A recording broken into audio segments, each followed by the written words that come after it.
ይህ የምፅዓቱ አዋጅ ነጋሪ አገልግሎት ወቅታዊና ዕለታዊ ወጎችን በማቅረብ ትንታኔ የምንሰጥበት የተለያዩ እንግዶችንም በመጋበዝ የምናቀርብበት መድረክ ነው። መረጃዎችን ያጠናከረ ይዞልን የሚመጣው ፓስተር አለማየሁ ነሙ ሲሆን ፕሮግራሙን የመራና መሰናዶውን ኤዲት በማድረግ ወደ እናንተ የሚያቀርበው ይልቃል አስራት ነው። መልካም ጊዜ ነው። ሻሎም ውድ የተከበራችሁ የምፅዓቱ አዋጅ ነጋሪ አድማጮቻችን ሰላም ለእናንተ ይሁን። እንዴት አመሻችሁ? በድጋሚ እንግዲህ ከቀኑ መረጃችን በኋላ ተገናኝተናል። በዚህ ምሽት እንግዲህ ለምሽቱ ይዘን የመጣነውን መረጃ ፓስተር ኋላ ላይ ያስደምጠናል።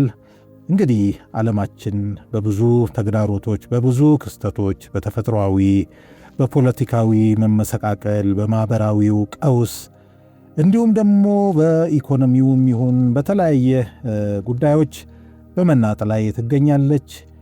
ይህ እንግዲህ እነዚህ አይነቶቹ ክስተቶች በዓለማችን እንግዲህ ታሪካዊ የሚባሉ ነገሮች ናቸው ተብሎ ይታመናል። በተለይም ደግሞ በክርስቶስ ኢየሱስ ዳግም መምጣት ዋዜማ ላይ እንደ ትንቢታዊው ቃል መሰረት እንደ ተስፋ ቃሉም ጌታ ኢየሱስ እንደነገረን እንግዲህ በዚህ ዘመን በዓይናችን በጆሮአችን እየሰማን እያየን እንገኛለን። እንግዲህ እኛ በምን ሁናቴ ላይ ነው ያለነው የሚለው ቁልፍ ጥያቄ ለእያንዳንዳችን በመተው መረጃውን ደግሞ ይዞልን የመጣው ወንድማችን ፓስተር አለማየሁ ነው፣ እየተጠባበቀን ይገኛል። መልካም ጊዜ እንዲሆንላችሁ እመኛለሁ። ይልቃል አስራት ነኝ። ውድ አድማጮቻችን እንግዲህ ቀደም ሲል በቀኑ መረጃችን ላይ እጅግ ቁልፍ የሆነ መረጃ ቀብለን ነበር። ያ ያመለጣችሁ ወገኖች እንድታደምጡ እንደው ከወዲሁ ማሳሰብ እንወዳለን። ግብዣችንም ጭምር ነው።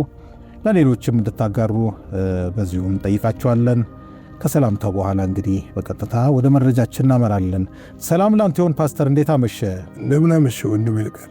እግዚአብሔር የተመሰገነ ይሁን። እንግዲህ ቀን ላይ በጣም አሳሳቢ መረጃ አቀብለህን ነበረ። አሁን ደግሞ ይዘህልን መጥተሃል። መረጃህን እነሆ ማቅረብ ትችላለህ። እንግዲህ እዚህ መካከለኛው ምስራቅ እኔ በጣም እየገረመኝና እያስደነቀ እኔ የመጣውና እኛ ብዙ ጊዜ የምናደርገው ምክንያቱም ይህን ጥሩን ሊያስቆመው የሚችለው አንስፈኛ ክርስቶስ ብቻ ነው። መቅደሱ ተገንብቶ እሱ ወደዛ በሚገባበት ሰዓት ለ3 ዓመት ተኩልም ቢሆን ሰላምን ያወርዳል፣ በዓለም ላይ ጦርነቶችን ያስቆማቸዋል ብለን እየተናገርን ነው። ምንድን ነው እኔ እንዲህ ነው ጠዋት ተስማምተ ማታ ጦርነት ውስጥ የምትገባው? ጠዋት ተኩስ አቁም አድርገህ መግለጫ ሰጥተህ ማታ እንዴት ነው የምትደበድበው? ኔታንያሁ መግለጫ ሲሰጡ ነበረ ቪዲዮ ልከው እና ቪዲዮ እያየሁት ነበር፣ እየሰማሁት ነበረ። ተኩሱን አቁመናል፣ ኢራንም አቁመናል አሉ። ማታ ግን ጀመሩት እና ምንድን ነው እየሆነ ያለው ዓለም ላይ? አሁን ምንድን ነው ስቴብል አይደለችም ማለት እውነት ነው። ፖለቲካው ስቴብል አይደለም፣ ኢኮኖሚው ስቴብል አይደለም። ሰው ምንድነው መሰለህ ኢኮኖሚ ስቴብል የሆነ ይመስለዋል። ሌላ ዓለም ሌላ ሀገር ቤት ከኢትዮጵያ ውጪ ስቴብል የሆነ ኖ ስቴብል አይደለም። ሁሉ ነገር ምንድነው በፍጥነት እየተቀያየረ ነው ያለው፣ እየተለዋወጠ ነው ያለው። ልክ ነው። እንግዲህ ይሄ ጉዳይ ዶናልድ ትራምፕን ራሱ አሳስቧቸው በዚህ ምክንያት የሰላም ድርድሩ አይቋረጥም ብለው ተናግረው ነበር እና እንደገና አስማምተውቸው ነበር። ነገር ግን ደግሞ ማታውኑ ቀጠለ ተባብሶ እንትን ይመስለኛል። እኔ አንድ ድራማ ይጣል እንደው አድማጮቻችን እና ባልና ሚስት ይጣላሉ እና የተደዋደቡ ሽማግሌዎች ገቡና ያስታርቋቸዋል። እሺ ብለው ምናምን ይወጣሉ። ሽማግሌዎች ጨርሰው ይወጣሉ። ልክ ሚስትና ባል ልክ እነሱን በካቆምንበት እንቀጥል አላት። ካቆምንበት እንቀጥል ይመስላል እና በጣም የሚገርም ነውና በጣም እንግዲህ ይሄ ጉዳይ እጅግ አሳሳቢ እየሆነ መጥቷል። እንደገና ደግሞ ለተወሰነም ጊዜ ቢሆን ረጭ ብሎ የነበረው ጸጥ ብሎ የነበረው የየመኑ ሁቲ በትናንትናው ዕለት በእስራኤል ላይ ጥቃት መፈጸሙን ገልጿል። ከእስራኤል ጋር ግንኙነት ያላቸው መርከቦች ማንኛውም መርከቦች ማለት ነው በቀይ ባህር ላይ እንዳይጓዙ ሙሉ በሙሉ መታገዳቸውን ገልጿል። እንግዲህ ይሄ ውጤቱ ይሄ ሆኗል። አዎ እንግዲህ መልሶ ወደ ቀይ ባህርን ወደ መዝጋት ደረጃ መጥቷል። ከእስራኤል ጋር ያላቸው ማንኛውም ግንኙነት ያላቸው መርከቦች ቀይ ባህርን ተጠቅመው እንዳያልፉ ወደ መከልከል መጥቷል። እንግዲህ ተጨማሪ የእስራኤል ባህር ላይ መርከቦች በቀይ ባህር ላይ እንዳይጓዙ ሙሉ እገዳ መጣሉን አስታውቋል። የየመኑ ሁቲ መግለጫ በትናንትናው ዕለት ሰጥቶ ስለነበረ ነው። እንግዲህ በአልጀዚራ በጠቀሰው መግለጫ ድርጊቱ በመካከለኛው ምስራቅ እየተካሄደ ካለው ቀጠናዊ ግጭት ጋር በማያያዝ ለማንኛውም ትንኮሳ በደረጃው የሚመጥን ምላሽ እንሰጣለን ብለዋል። አጸፌታው ማለት አዎ ምላሽ እንሰጣለን፣ ለማንኛውም ምን ትንኮሳ ምላሽ እንሰጣለን የሚል ጉዳይን አንስተዋል። ይሄ ብቻ አይደለም መግለጫ ያከለው በህዝባችን ነው የሚሉት እነሱ እና በፍልስጤም፣ በጋዛ፣ በኢራን፣ በሊባኖስ እንዲሁም በኢራቅ ባሉት የነጻነት ታጋዮች ላይ የተጣለውን ኢፍትሐዊ ከበባ እያየን እጃችንን አጣጥፈን አንቀመጥም ብለው አሁን ጦርነቱ አድማሱን እያሰፋ ሊቀጣጠል ነው ማለት ነው። ልክ ነው። እና ይሄ ጉዳይ እንግዲህ እጅግ አሳሳቢ እየሆነ መጥቷል ማለት ነው። እንግዲህ ታስታውስ ከሆነ እስራኤል በ2015 ነው አይደል?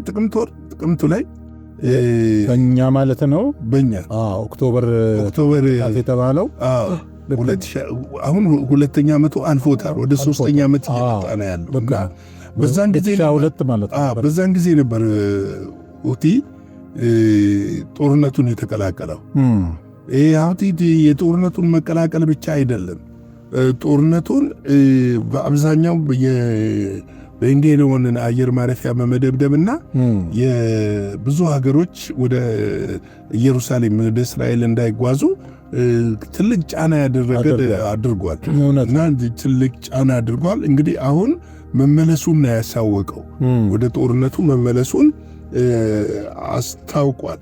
ቡድኑ እነዚህን ጥቃቶች እስራኤል በጋዛ እያካሄደች ባለው እስከ ፊት ጦርነት ሳቢያ ከፍልስጤሞች ጋር ያለውን አብሮነት ለመግለጽ የተደረገ ተግባር እንደሆነ አድርጎ በተደጋጋሚ ይገልጻል። እስካሁን ኢላማ ከተደረጉት ውስጥ የደቡብ እስራኤል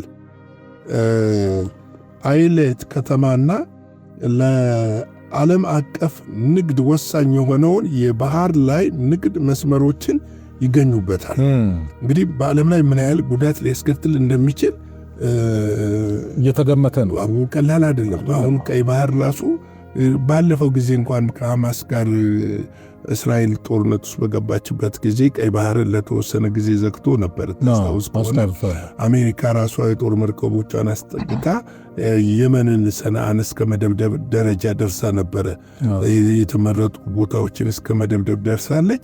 ነገር ግን ብትደርስም ድርጅቱን ማክሰም አልቻለችም። የተወሰኑ መሪዎችን ለመደራደርም ጥረት አድርጓል። ተደራድራ የራሷ መርከቦች በነጻነት እንዲንቀሳቀሱ ለማድረግ በድርድር ነው ጦርነቱን ያቆመችው። ከየመን ጋር በድርድር ነው ያቆመችው እና በዛን ጊዜ ራሱ ወደ አውሮፓ የሚሄዱ ነዳጆች፣ ሸቀጦች ከአውሮፓ የሚመጡ ከኤዥያ የሚመጡ እና ያልፉት በዚህ በቀይ ባህር ሲዩዝ ካናል ቦይ አልፈው አውሮፓ የሚገቡ ማንኛውም ምርቶች መስተጓጎል ደርሶባቸው ነበረ እና ከፍተኛ ነበረ። አሁን የሆርሙዝ ሰርጥ አለ። ይሄኛው ደግሞ ከተጨመረ ምን ያህል የዓለም ኢኮኖሚ ላይ ተጽዕኖ ሊፈጥር እንደሚችል መገመት አያቅትም። ምክንያቱም አሁን ላይ ያለው የጦርነቱ አቅጣጫ መልኩን እየቀየረ ነው የመጣው። ብዙ ተንታኞች የሚሉት ምን መሰለህ፣ ለምሳሌ አሁን ኢራን ብትስማማ ዩራኒየሙን አሳልፋ ለአሜሪካ አትሰጥም። ነገር ግን አሁን እየተባለ ያለው ወደ ጄኔቭ እንዲሄድ ነው እየተፈለገ ያለው በአቶሚክ ኢነርጂ ቁጥጥር ስር እንዲውል እና በነሱ አማካይነትን እንዲውል የሚል ነው። ያንንም ዋስትና ትፈልጋለች ኢራን። የሚገርም ነገር ያንንም ዋስትና ትፈልጋለች። እስራኤል ደግሞ የምትፈልገው የዩራኒየሙን መውጣቱን ብቻ አይደለም የምትፈልገው፣ ራሱ ማምረቻ ሙሉ ለሙሉ መውደም መነቃቀል አለበት የሚል ሐሳብ ነው ያለ። ስለዚህ ነው ጦርነቱ ከነገ ወዲያ እንዳያመርቱ በሚል ጦርነቱ ስለዚህ ነው ጦርነቱ የማይቆምን የማይበርድ ነው። ጦርነቱ ስለ ኒኩለር አይደለም፣ ስለ ዩራኒየም አይደለም። ጦርነቱ የእግዚአብሔር የትንቢት ቃል መፈጸሚያ መንገድ ነው እንጂ ለምሳሌ ከ1949 ጀምሮ በዛ በመካከለኛው ምስራቅ እስካሁን ድረስ ያልበረዱ ናቸው። አልተቋረጠ። ሶስት ወር ይቆማል፣ 4 ወር ይቆማል፣ ይቀጥላል፣ ይቆማል፣ ይቆማል። እንደዚህ ያለ ጦርነት ነው ያለው። አሁን ደግሞ ቀጠናውን እያካለለ ነው ያለው። ከፍልስጤም ወጣ። አሁን ጦርነቱን ሊባኖስ፣ ሶሪያ፣ ኢራን፣ ከኢራን ደግሞ በባሕረ ሰላጤውን ሀገሮች እያካተተ ነው የመጣው ጦርነቱ። አልፎ ተርፎ ወደዛ ድንበር ተሻግሮ እነ ብራዚልንም ሁሉ እየሳበ ነው ያለው። በመግለጫ እየተሳቡ ነው ያሉት። ከመግለጫ በኋላ ደግሞ ምንድነው ያው እንግዲህ ቀጥታ የሆኑ እርምጃዎች ሊሉ ይችላሉ። እንግዲህ ሌላው ደግሞ ምንድነው እዚህ ባልካን አካባቢ ያለው ነገር ነው። በጣም አደገኛ አካሄድ ነው የዩክሬን አካሄድ። ኔቶንና አውሮፓን ስቦ ወደ ጦርነት ውስጥ የሚያስገባ ነው። በነገራችን ላይ ግን ራሽያ ከፍተኛ ማስጠንቀቂያ ሰጥታለች። ምንድነው እየሆነ ያለው? እንግዲህ ከፍተኛ የገንዘብ ድጋፍ እያደረጉላት ያሉት ለዩክሬን ምኖች ናቸው? አውሮፓውያኖች ናቸውና በተለያየ ጊዜ የድሮን ቅኝቶች በሚል ራሽያን ይከሳሉ። ራሽያ ደግሞ እኔ ይህንን አላደረኩም ብላ በየጊዜው ምላሽ ትሰጥ ነበረ። ይህንን የምትሰጠውን ምላሽ ግን ቸል ተብሎ ምንድነው እየተባለ ያለው? የራሽያ ነው፣ አልፎ የወደቀው ድሮን የራሽያ ነው፣ እንደዚህ የሆነ ድሮን የራሽያ ነው ሲል እየተባለ ነበር። አሁን ግን እዛ ባልካን አካባቢ ያሉትን ሀገሮች በሙሉ ይሄ የድሮን ቅኝት ብቻ ሳይሆን ድሮኖች ወድቀው መፈንዳትና አደጋ ማድረስ እየተለመደ መጥቷል። እና በኋላ ላይ አሁን ምንድነው ይህንን ድሮኖች የምታመርተው ዩክሬን ሆና ተገኝታለች።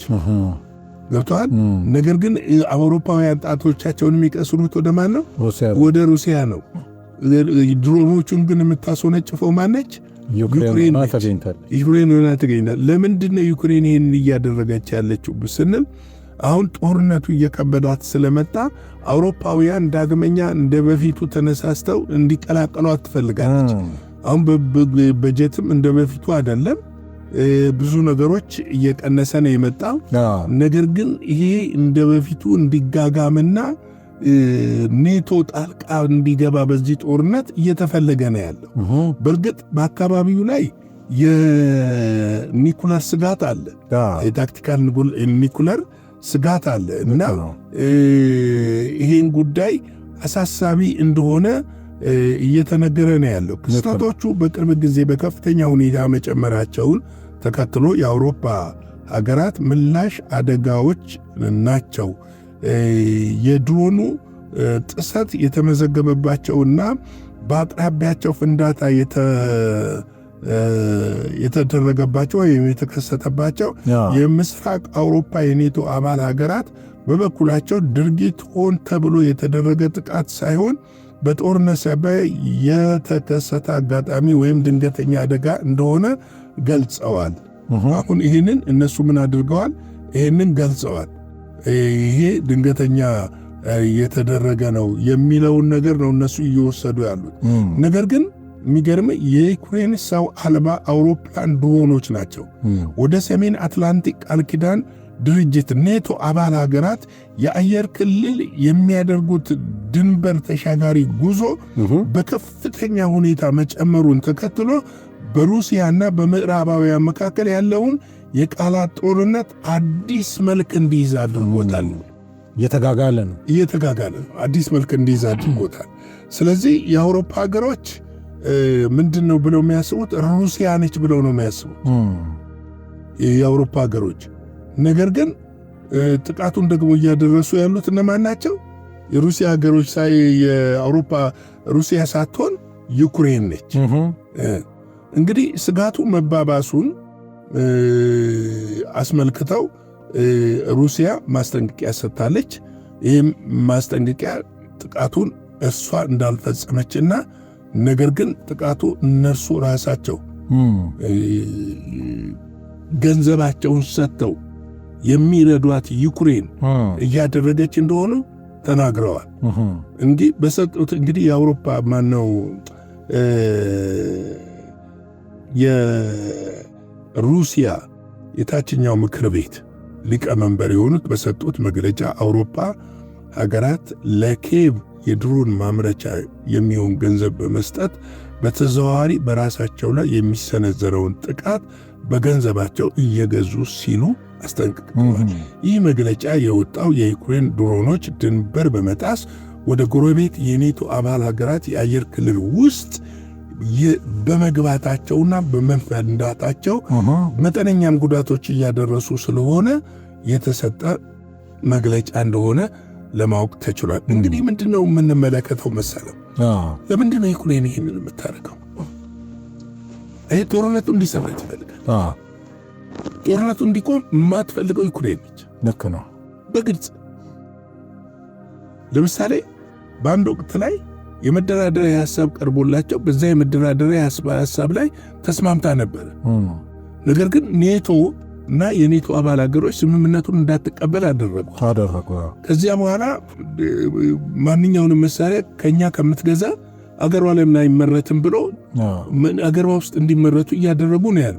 ነገር ግን ያንን ያው ሩሲያም የዋዛ አይደለችም፣ እየፈለገች አፈርድሜ ታበላዋለች። ነገር ግን ይሄ መቆሳሰል እያደገ እየጨመረ ከቃላት ጦርነት ወደ ወታደራዊ ዝግጅትነት እየመጣ ነው ያለው። ከዩክሬን ጋር ሳይሆን ከአውሮፓ ጋር ከፍተኛ ዝግጅት የዩክሬኑ አልቆመም እና ከፍተኛ ወታደራዊ ዝግጅቶች እየተደረጉ ነው ያሉት። በፖላንድ ዙሪያ ኔቶ ከፍተኛ የጦር ኃይሉን አስፍሮ ነው ያለው። እንደዚሁም ደግሞ አንዳንድ የአውሮፓ የምስራቅ አውሮፓ ሀገሮች ከራሽያ ጋር መላተም ስለማይፈልጉ ይሄ ጉዳይ ዩክሬን እንድታቆም ግፊት እያደረጉም ያሉ አሉ እና ምክንያቱም ባለፈው ጊዜ በተደጋጋሚ ተናግረናል። ኔቶ እንደ ድሮ አይደለም፣ አሁን አቅሙ እንደ ድሮ አይደለም። የአውሮፓ ሀገሮችም የመሰነጣጠቁ ጉዳይ ከዚህ በፊት ጠቅሰናል እየጨመረ የመጣበት ምክንያት እንደው አክለህም እንድትነግረን እንደው ቅድም ሻይ ቡና እያልን ወደፊት አንተ በዚህ ጉዳይ ላይ ዝግጅቶችን አዘጋጅተህ እንደምትመጣም አስባለሁ። እንደው በጨረፍታ ይሄ በዩክሬንና በሩሲያ በአውሮፓ ብቻ ሳይሆን በመካከለኛው ምስራቅ ላይም ብቻ ሳይሆን በዓለም ዙሪያ የወታደራዊ ዝግጅቶች እየተጧጧፉ ይገኛሉና ይሄ ምን ያመለክታል? አሁን ላይ ምንድነው መሰለህ ባልተለመደ መልኩ በተለያዩ የአውሮፓ ሀገሮች፣ የኤዥያ ሀገሮች፣ የላቲን የደቡብ አሜሪካ ሀገሮች አፍሪካን ጨምሮ አገራችንን ወታደራዊ ዝግጅቶች በስፋት ነው ያሉት። ገብቷል። አሁን የእርሻ ዝግጅት አይደለም የምታየው፣ የፋብሪካ ዝግጅት አይደለም የምታየው። ያለው ከፍተኛ በጀት ተመድቦላቸው ወታደራዊ ዝግጅቶች ናቸው። ወታደራዊ ትርኢቶች ደግሞ ከተለመደ ውጭ እየታዩ ነው። ህዝቡ ወታደርና ወጣቱን የማነቃቃት ስራ እየተሰራ ነው። የጎዳና ላይ የወታደራዊ ሰልፎች ከጊዜ ወደ ጊዜ እየጨመሩ ነው የመጡት። ፌስቡክ ላይም ሌላም ላይ ገብቶ ሰው ማየት ይችላል እና እየጨመረ ነው የመጣው። ትርኢቶች እየጨመሩ ነው የመጡት። የጤና አይደለም። የማርሽ ባንዶች፣ ወታደራዊ ሰልፎች፣ ወታደራዊ ልምምዶች፣ የጦር መሳሪያ እሽቅድምድሞች ከየጊዜ ወደ ጊዜ እየጨመረ ነው የመጣው። እንግዲህ ይሄ የሚያመለክተው ምንድን ነው? ከፊት ለፊታችን ሁለት ነገሮች እንዳሉ ያመለክታል።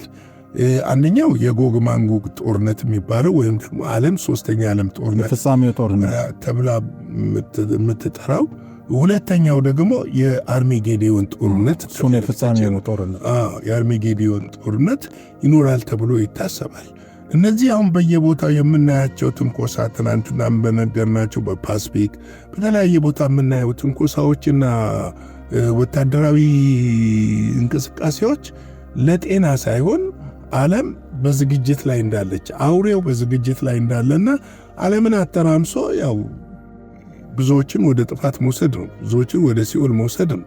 ብዙዎችን ወደ ጨለማ መውሰድ ነው። ብዙዎችን ወደ ውድቀት መውሰድ ነው። ያ ስለሆነ ነው እንግዲህ ቅዱሳን ወገኖቻችን እኛ መጸለይ ነው ያለብን። ቤተክርስቲያን መንቃት ነው ያለባት። ዓለም እንደዚህ ሲሆን ለምንድን ነው የሆነው? እንደ አጠገባችን እኮ የሆነ ነገር ኮሽ ሲል ለምን እንደሆነ ብለን መጠየቅ አለብን። ምክንያቱም በዚህ ምድር ላይ የዚህ ዓለም ገዢ አለ፣ የጨለማው ኃይል አለ። አሁን በሙላትና በኃይል በስልጣን መስራት ያልቻለው ቤተክርስቲያን ስላለች ነው። ቤተክርስቲያን በደከመች ቁጥር ኃይሉ እየጨመረ ይሄዳል። እሱ የመስራት አቅሙ እየጨመረ ይሄዳል። ቤተክርስቲያን እየበረታችና እየጠነከረች በምትሄድበት ሰዓት የመስራት ኃይሉ እየተዳከመ ይመጣል። ስለዚህ ይህንን ነገር በጥልቀት ማየት አለብን ለማለት ነው። የጌታ ጸጋ፣ ሰላም፣ ምሕረት፣ ቸርነት ከሁላችን ጋር ይሁን። ነገ ሮብ በወንድማችን ብስራት ታደሰ የሚቀርብ ዜና አለ በቀጥታ ስርጭት 12 ሰዓት ላይ እንድትከታተሉ በጌታ ፍቅር እንጠይቃችኋለን። ይህ ብቻ አይደለም፣ አገልግሎታችንን ላይክ፣ ሼር፣ ሰብስክራይብ በማድረግ እንደዚሁም ደግሞ በስክሪኑ ላይ በምታገኙት የአካውንት ቁጥሮች አገልግሎታችንን እንድደግፉ በጌታ ፍቅር እንጠይቃችኋለን። ደስ እያላችሁ በልባችሁ እንዳሰባችሁ በግዳጅ እንዲሆን አንፈልግም። እኛ በቃ የፍቅራችሁን የራሳችሁን የፍቅራችሁን መግለጫ የሆነውን ይህንን አገልግሎት እንደግፍ፣ እነዚህ ሰዎች እንደግፋቸው፣ እናበረታታቸው ብላችሁ በገንዘባችሁ መደገፍ ትችላላችሁ። ከኔ ጋር ሐሙስ ዕለት እንገናኛለን በቀንና በምሽት ዜና። የማለዳ ቁርሳችን እንደተለመደ ነው። እሱን ግቡ፣ አዳምጡ፣ ራሳችሁን በእግዚአብሔር ቃል አንጹ። ላይክ፣ ሼር፣ ሰብስክራይብ አድርጉ። እሱም ላይ ደግሞ አካውንት ቁጥራችን አለ። በዛን ተጠቅማችሁ ደግሞ አገልግሎታችን ደግፉ። ላለ የጌታ ጸጋ፣ ሰላም፣ ምሕረት፣ ቸርነት ይብዛላችሁ። ሻለው። ጌታ ኢየሱስ አብስቶ ይባርክህ ፓስተር። እንግዲህ በየጊዜው እንደዚሁ ድጋፍ እንዲያደርጉ ቅዱሳንን ስንጠይቅ በልባችን ብዙ ማድረግ የምንፈልጋቸው ልናበረክታቸው የምንፈልጋቸው ሐሳቦች አሉ። እነሱን መሬት ላይ ለማውረድና ሕዝቡን ለማነጽ የወንጌል እንቅስቃሴ ደግሞ በሀገራችንም እንዲፋፋም የምናስባቸው ፕላትፎርሞች አሉ። ግን እነዚህ ፕላትፎርሞች እንግዲህ ስቱዲዮ እንደገና ደግሞ መሳሪያዎች የሚፈልጉ ስለሆነ የክርስቲያኖች ድጋፍ በጣም አስፈላጊ ስለሆነ እንደው እግረ መንገዴን ጠቆም ለማድረግ ነው። ጌታ ኢየሱስ ይባርክ። እንግዲህ እንዳጋራህን ከሆነ በቀኑም በምሽቱም ያጋራህን ክስተቶች ክርስቲያኖች ገባ ብለው ጌታ ኢየሱስ የተናገረውን ትንቢት መመልከት ብቻ በቂ ነው። የጦርንም ወሬ ትሰማላችሁ ይላል። የምድር መናወጡን የተለያዩ ዝርዝር ሐሳቦች ስላሉ ያው ጊዜ ስለሌለን እናንተ ገብታችሁ ካነበባችሁ በእውነትም እነዚህ ትንቢቶች መሬት እየረገጡ ስለሆነ ጥንቃቄና እንደገና ደግሞ ለንጥቀት ራሳችንን እንድናዘጋጅ የሚያስደርጉ ስለሆነ ይህንን ጠቆም ማድረግ እንወዳለን። እንግዲህ ፓስተር ብሎናል። በነገው ዕለት ከብስራት ጋር ከምሽቱ 12 ሰዓት ላይ በቀጥታ ስርጭት እንገናኛለን። ከዛ ውጪ ፓስተር ብሏል ሐሙስ ዕለት ነው የምንገናኘው። እስከዚያው ድረስ የእግዚአብሔር ምሕረት፣ ቸርነት፣ ጸጋ ከኛ ጋር ይሁን። ሻሎም። ለዛሬ ይዘን የመጣነው ወቅታዊ መረጃ ይህንን ይመስል ነበረ። በሌላ ጊዜ በሌላ መሰናዶ እስከምንገናኝ ሰላም ለእናንተ ይሁን።